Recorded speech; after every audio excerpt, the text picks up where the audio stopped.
नमस्कार दोस्तों, आज हमारी कहानी है लेखक अमर शर्मा द्वारा लिखित। आ गई महारानी बड़ी पूजा पाठ में लगी हुई थी सुबह से। कितनी बार कहा है कि पहले मेरे लिए चाय बनाकर फिर और कोई काम किया कर। सास ने चिल्लाते हुए कहा। बहू थोड़ा डरते हुए, जी माँ जी, आप देर तक सोई थी तो मैंने सोचा जाकर पूजा ही कर लूं। सास, अच्छा अब तू सोचने भी लगी है, और क्यों नहीं उठाया तूने मुझे। तू तो यही सोच रही होगी कि बुढ़िया सोती ही रह जाए, उठे ही नहीं। भगवान से यही मांगती होगी बुढ़िया सीधे टैं बोल जाए। बहू, भगवान के लिए ऐसा ना कही माँ जी, मैं क्यों सोचूंगी ऐसा आपके लिए। आपको तो मेरी भी उम्र लग जाए। सास, हाँ, अब बातें तो कोई तुझसे बनाना सीखे। तेनालीराम के बाद तो तेरा ही नंबर आता है बातें बनाने में। बहू, माँ जी, मैं भी चाय लाती हूँ। वह बिना सास की बात सुने ही रसोई में चली गई। घर में रोज ही अक्सर ऐसी बातें होती रहती थी। कोई भी दिन ऐसा नहीं जाता था जब गायत्री देवी अपनी बहू को कुछ खरी खोटी ना सुना दे। पर बहू भी न जाने किस मिट्टी की बनी थी कि सब कुछ चुपचाप सुनती जाती थी और उतने ही प्रेम से सब काम करती जाती। वह सास की सेवा कुछ ज्यादा ही प्रेम भाव से करती, पर उसकी की गई सेवा का कोई असर गायत्री देवी पर नहीं होता दिखाई दे रहा था। यह तो रोज की बातें थी जो गायत्री देवी अपनी बहू को सुनाया करती थी। पूरा घर उनकी इन बातों को सुनता रहता, न कभी कोई बोलता और न ही कोई प्रतिक्रिया देता। उनके पति यानी कि सेठ घनश्याम लाल शहर के जाने माने रईस थे। आयु 58 वर्ष थी। गायत्री देवी इन्हीं की धर्मपत्नी का नाम है। इनकी आयु 56 वर्ष थी। इनका एक सुपुत्र भी है जिसका नाम राघव है, उसकी उम्र 26 वर्ष है, और एक सुपुत्री जिसका नाम वैशाली, उसकी उम्र 21 वर्ष है। सेठ घनश्याम लाल जी शहर के जाने माने रईस तो थे ही, साथ ही वे बड़े समाज सेवी भी हैं। शहर में जब कोई भी सामाजिक कार्य होता है तो वह उनमें बढ़ चढ़कर हिस्सा लेते हैं, इसलिए उनका शहर में बहुत सम्मान भी होता है। कई बार राजनीतिक पार्टियों ने सेठ जी को नगर पालिका का चुनाव लड़ने के लिए टिकट भी देना चाहा, पर हर बार वह बहुत ही विनम्रता पूर्वक मना कर देते। कारोबार उनका पुत्र राघव ही देखता है। पिछले 2 सालों से उसे ही पूरा काम सौंप दिया है। कभी कभी ऑफिस चले जाते हैं और राघव भी कारोबार के सिलसिले में उनसे सलाह मशवरा करता रहता है। सेठ जी की पुत्री जो कि हिंदी साहित्य बीए फाइनल ईयर में है। सेठ जी उसके लिए अब सुयोग्य वर की खोज में थे। इंतजार था कि उसकी खोज पूरी हो और वह बेटी के हाथ पीले कर दे। घर में वे नौकर चाकर की कोई कमी नहीं थी, पर गायत्री देवी को तो बस उनकी बहू सुवर्णा से ही हर काम को करवाने की आदत हो गई है। सुवर्णा अपनी सास की बातों का बुरा नहीं मानती है, वह उनकी ही सेवा में लगी रहती है। वैशाली को यह देखकर बहुत बुरा लगता कि भाभी हमेशा माँ की सेवा में लगी रहती है, पर माँ तो कोई भी मौका नहीं छोड़ती भाभी को बातें सुनाने का। बस यही बात वैशाली को सबसे ज्यादा बुरी लगती, पर वह कुछ कर भी नहीं सकती थी। माँ ने कसम जो दे रखी थी, वैशाली अपनी भाभी की हम उम्र थी, इसलिए भाभी उसकी अच्छी सहेली थी। वह भाभी से सभी प्रकार की बातें कर लिया करती थी। माँ के व्यवहार के लिए माफी भी मांगती थी, पर हर बार सुवर्णा कहती, तुम्हें माफी मांगने की कोई जरूरत नहीं है। वह जैसे तुम्हारी माँ है वैसे ही मेरी भी माँ है। वह बड़ी है, यदि डांट भी दिया तो क्या हो गया। बड़े लोगों की डांट का भी बुरा नहीं मानना चाहिए। सुवर्णा और राघव की शादी 6 महीने पहले हुई थी। सुवर्णा अपने पिता की इकलौती संतान थी। माँ तो जब सुवर्णा 10 साल की थी तभी बीमारी के कारण चल बसी थी। सुंदर सुशील, सभी गृह कार्यों में दक्ष, पढ़ाई में भी ठीक ठाक थी। पिता किसी दुकान में मुनीमी करते थे। परिवार की आर्थिक स्थिति ज्यादा खास तो नहीं थी, पर उनका भरण पोषण आराम से हो जाता था। स्वर्णा अपनी पढ़ाई का बोझ पिताजी पर नहीं डालना चाहती थी, इसलिए वह मोहल्ले के छोटे बच्चों को ट्यूशन पढ़ाया करती थी, जिससे उसकी फीस और उसे अपने लिए खर्च करने के लिए पैसे आराम से आ जाया करते थे। स्वर्णा ने पिछले ही साल अपनी स्नातक यानी कि ग्रेजुएशन की पढ़ाई पूरी की थी और अब परास्नातक यानी कि पोस्ट ग्रेजुएशन में अध्ययनतर थी। स्वर्णा ने परास्नातक के लिए शहर के ही निजी कॉलेज में दाखिला ले लिया था। कॉलेज में स्वतंत्रता दिवस का समारोह होने वाला था, जिसमें स्वर्णा ने गीत गायन प्रतियोगिता में हिस्सा लिया था।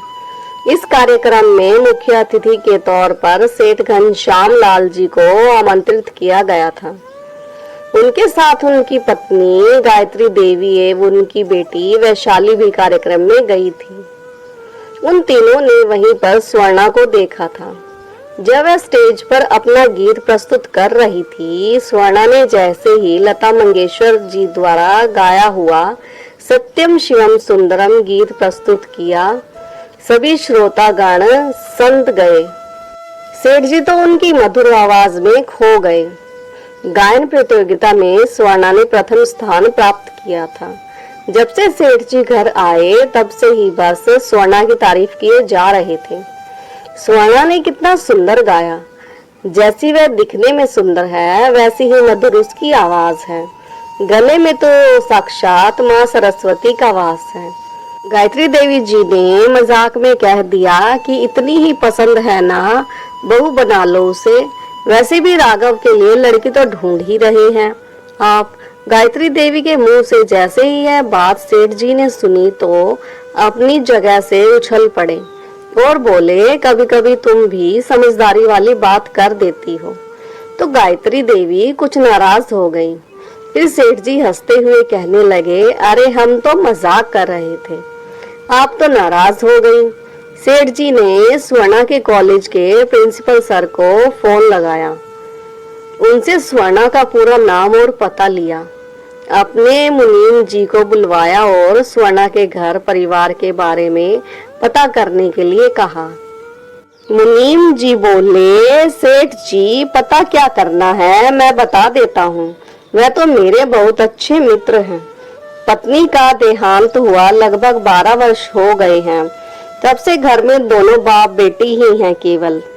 वह सेठ किशोरी लाल जी के यहाँ लगभग 25 वर्षों से मुनीम हैं। किशोरी लाल जी उन्हें अपने घर का सदस्य ही मानते हैं।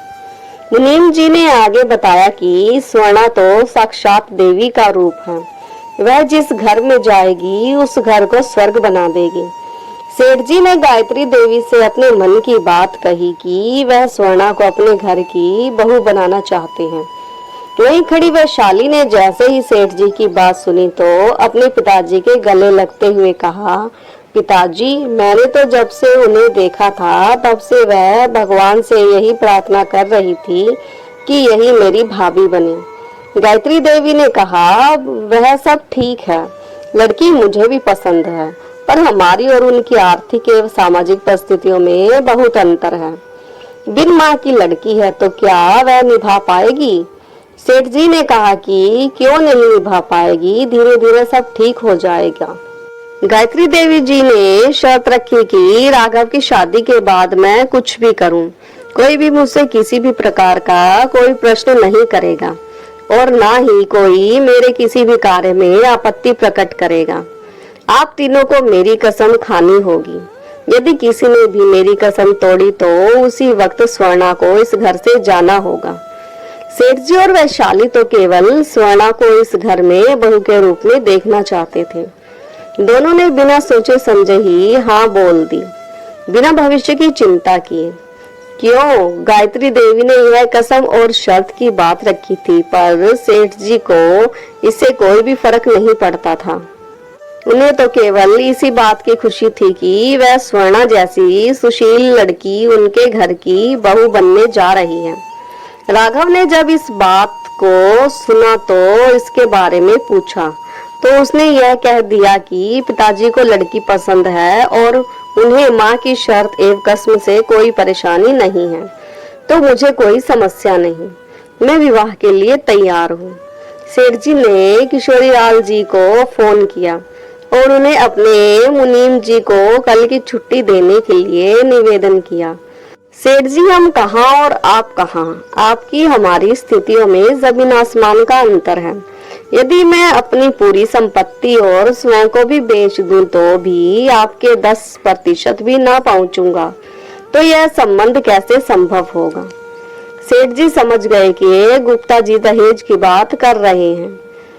आज के समाज में यही तो सबसे बड़ी समस्या है कि बेटी के पिता को संसार की सभी समस्याएं एक और बेटी के दहेज की समस्या एक और। आज का समाज चाहे कितना ही आगे क्यों ना बढ़ जाए, कितना ही मॉडर्न, कितना ही डिजिटल क्यों ना हो जाए, पर यह दहेज रूपी राक्षस हमेशा अपना मुंह बाए बेटी के पिता के सामने सदा ही खड़ा रहता है। कन्या भ्रूण हत्या इसी समस्या के कारण की जाती है, जो कि पढ़े लिखे समाज में ज्यादा होती है।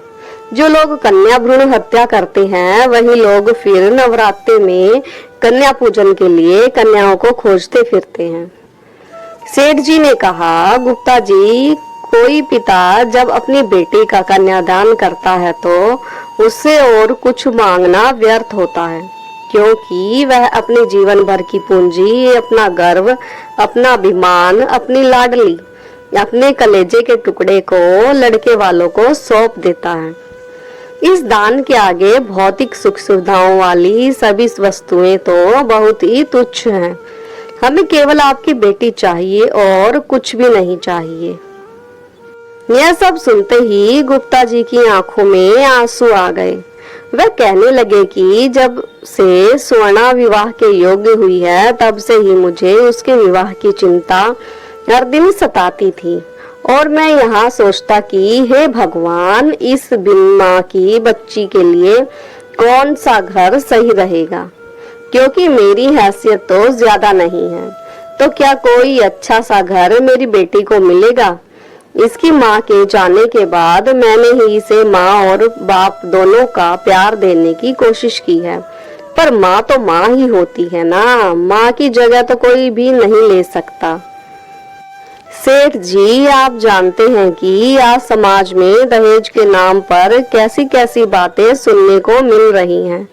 मेरा तो हृदय कांप जाता है जब ऐसी हृदय विदारक घटनाएं सुनता हूँ। सेठ जी, यदि हर लड़के का पिता आपके समान सोचने लगे तो बेटियां अपने परिवार पर बोझ नहीं होंगी, हर परिवार उन्हें सिर का ताज मानने लगेगा। गुप्ता जी की बात सुनकर सेठ जी ने कहा कि आप बिल्कुल भी चिंता ना करें, आपकी बेटी इस घर से अपने दूसरे घर में जा रही है। अब आप बताइए कि आपको यह रिश्ता मंजूर है कि नहीं। गुप्ता जी ने कहा, सेठ जी, यदि नारायण स्वयं ही किसी के पास कुछ मांगने आए और यदि वह व्यक्ति इतना सक्षम है कि वह नारायण की इच्छा पूरी कर सकता है, तो वह क्यों मना करेगा। स्वर्णा के पिताजी यानी कि गुप्ता जी ने कहा, यह रिश्ता मुझे स्वीकार है। सेठ जी ने गुप्ता जी से कहा कि अब हम हमारी होने वाली बहू से मिलना चाहते हैं, तो किशोरी लाल जी की पत्नी स्वर्णा को ले आई। सेठ जी गायत्री देवी और वैशाली तो उसे पहले ही देख चुके थे, पर आज स्वर्णा हल्के गुलाबी रंग की साड़ी में और भी सुंदर लग रही थी। आज पहली बार राघव ने उसे देखा था। वह तो उसे बिना पल के झपकाए हुए देखते जा रहा था। जब वैशाली ने उसे धीरे से कोहनी मारी तब वह पलके झपक कर दूसरी ओर देखने लगा था। रिश्ते को पक्का करने के लिए गायत्री देवी ने शगुन के तौर पर सोने के कंगन स्वर्णा के हाथ में पहनाए। स्वर्णा जैसे ही उनके पैरों को छूने के लिए झुकी, गायत्री देवी ने उसे गले लगा लिया। फिर गुप्ता जी ने राघव को शगुन में सोने की चेन पहनाई। फिर सभी लोगों ने एक दूसरे को मिठाई खिलाकर बधाई दी। सेठ जी ने पंडित जी को बुलाया और मुहूर्त के लिए पूछा, तो पंडित जी ने 1 माह बाद का शुभ मुहूर्त निकाला। 1 माह बाद स्वर्णा अपने नए घर में बहू बनकर आ गई।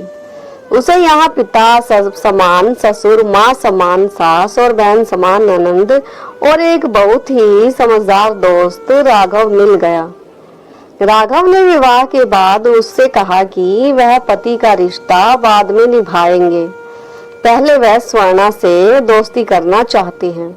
स्वर्णा भी इस बात के लिए खुशी खुशी तैयार हो गई, क्योंकि दोस्ती ही एक ऐसा रिश्ता है जो हम पर थोपा नहीं जा सकता, उसे हम स्वयं चुनते हैं। जीवन में एक सच्चा दोस्त होना बहुत जरूरी होता है। सेठ जी ने विवाह के 2 दिन बाद स्वर्णा को अपने कमरे में बुलवाया और कहा, देखो बेटी, मुझसे एक वादा करो, यदि तुम्हारी सास तुम्हें कभी भी कुछ भी कहे, उसे पलट कर कोई जवाब नहीं दोगी और कभी भी कोई भी ऐसा कदम नहीं उठाओगी जिससे हमारे परिवार की मान मर्यादा को आघात पहुंचे। स्वर्णा बहुत ही सुलझी हुई लड़की थी। वह जानती थी कि यदि बुजुर्ग कुछ बात कहते हैं या समझाते हैं तो उनमें अपना भला ही होता है, क्योंकि उन्हें हमसे ज्यादा जीवन का अनुभव उन्हें होता है। शिक्षा व्यक्ति को बुद्धिमान बनाती है, पर अनुभव व्यक्ति को समझदार बनाता है। इसलिए उसने ससुर जी से कहा, पिताजी आप मुझसे यह वादा ना भी ले तो भी मैं माँ जी का हमेशा सम्मान करूंगी।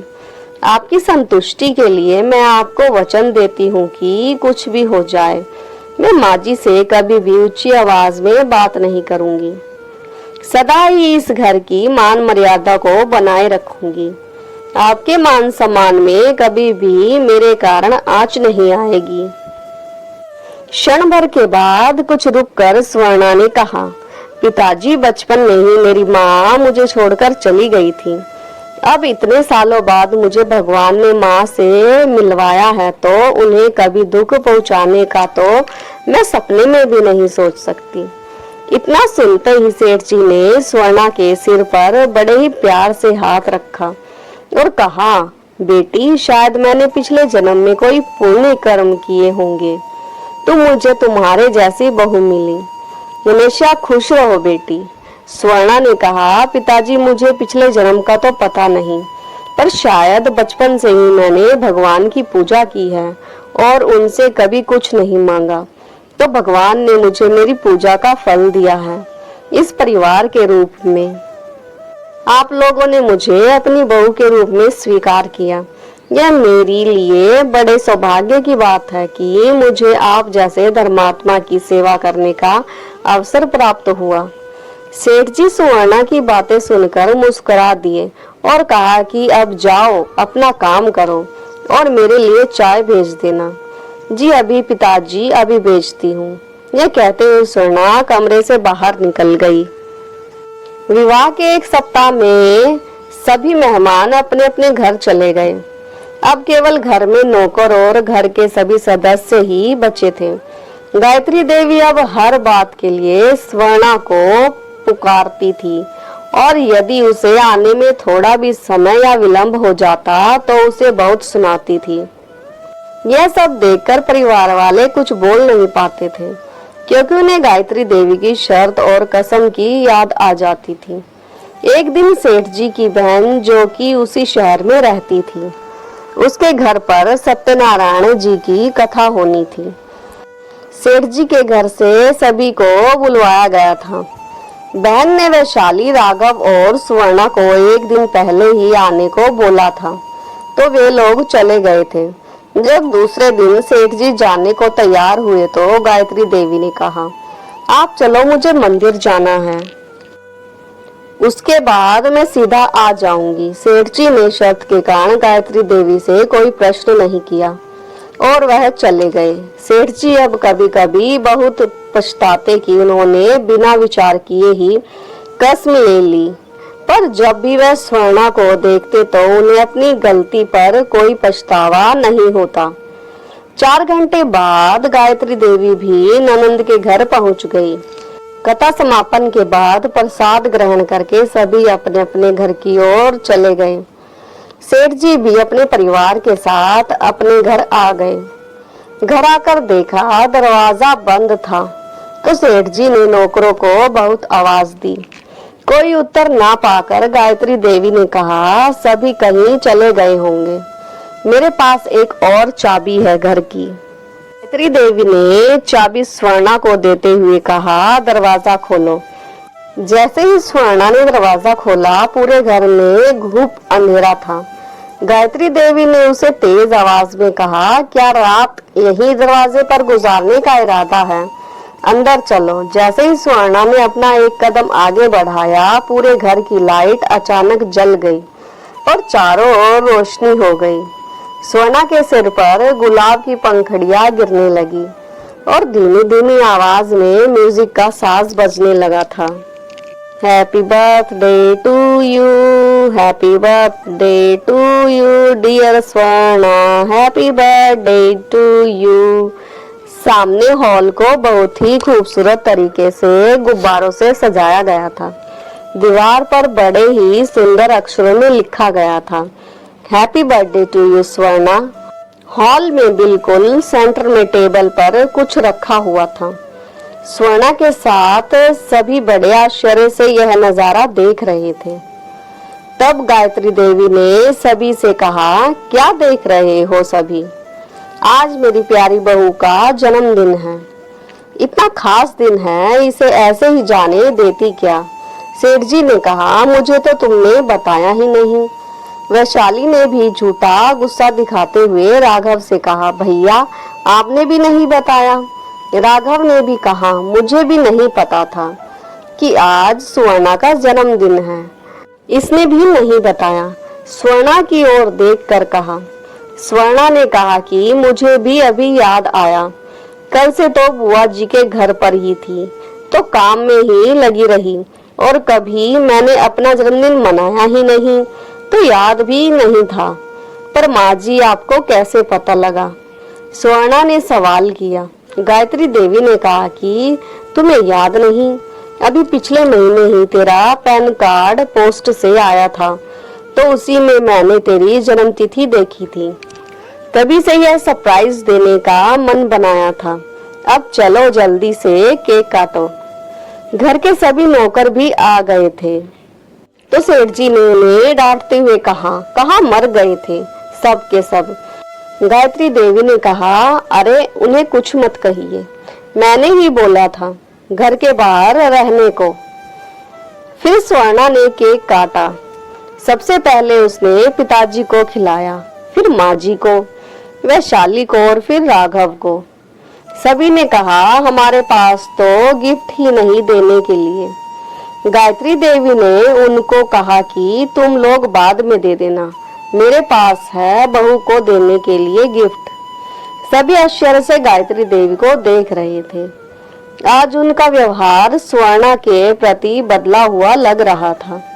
फिर गायत्री देवी ने टेबल के एक दराज से 3 गिफ्ट पैक निकाले और स्वर्णा की ओर बढ़ाते हुए कहा, लो तुम्हारा गिफ्ट।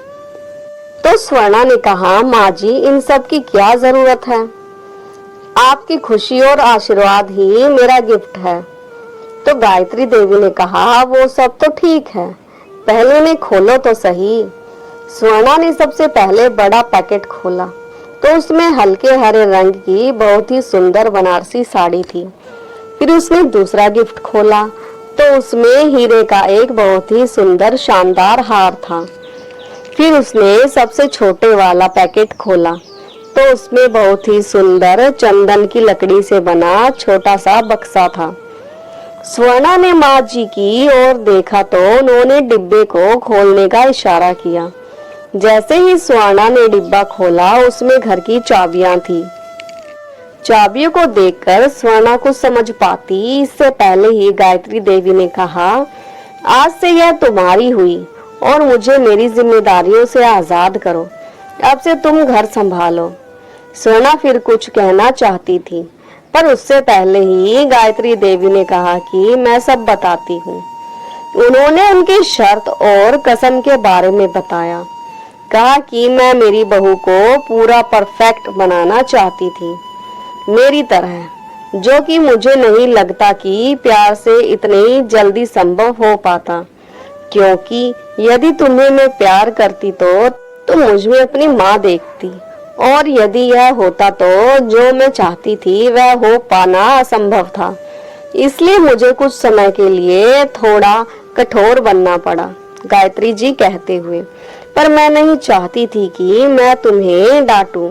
जब जब मैंने तुम्हें डांटा मुझे बहुत तकलीफ होती थी, और शादी के 2 दिन बाद ही सेठ जी से मैंने ही कहा था कि वे तुम्हें वह वादा ले, और तुमने वह वचन दिया।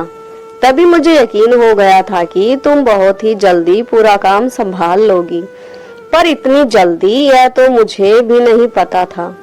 आज मुझे पूरा यकीन है कि मेरे परिवार के मान सम्मान की रक्षा तुम बहुत अच्छे से करोगी। आज जन्मदिन तुम्हारा है, पर सबसे बड़ा तोहफा मुझे मिला है। यह सब सुनकर स्वर्णा की आंखों में आंसू आ गए। पिछले 11 महीनों से जिस दिन का वह इंतजार पल पल कर रही थी, आज उसे उसके जन्मदिन के दिन मिल गया। आज उसे माँ जी का साथ मिल गया था। उसकी आंखों में आंसू देखकर गायत्री देवी ने कहा, बेटी रोती क्यों हो? आज तो खुशी का दिन है, रोते नहीं है। स्वर्णा ने कहा, माँ यह तो खुशी के आंसू हैं, और गायत्री देवी जी के गले लग गई। आज उसे उसकी मेहनत का फल मिल चुका था। आज उसे माँ का प्यार मिल गया था। यह देखकर सभी लोगों की आंखें नम हो गई थी। फिर गायत्री देवी ने अपने हाथों से स्वर्णा के आंसू साफ करते हुए कहा कि अब रोना बंद करो, और हाँ, अब यदि किसी ने मेरी इस प्यारी बेटी को रुलाया तो मुझसे बुरा कोई नहीं होगा। गायत्री देवी जी स्नेहपूर्वक कहते हुए। यह सब सुनकर सभी के चेहरों पर मुस्कान आ गई, और एक बार फिर गायत्री देवी ने स्वर्णा को अपने गले से लगा लिया। स्वर्णा ने अपने जीवन में बिन माँ के काटे कितने साल, जो कि उसके लिए जेठ की तपती दोपहर के समान थे, पर गायत्री देवी का स्नेहमयी वात्सल्य उसके लिए सावन के मौसम की पहली ठंडी फुहार के समान था। वह अब माँ के ममतव की शीतल छाया में आ चुकी थी। दोस्तों, आपको यह भावुक कहानी कैसी लगी, और कहानी का कौन सा हिस्सा आपके दिल को छू गया, कमेंट करके जरूर बताएं। और हाँ, चैनल को लाइक, सब्सक्राइब और शेयर करना ना भूलें। तो मिलते हैं नई कहानी के साथ। तब तक के लिए धन्यवाद।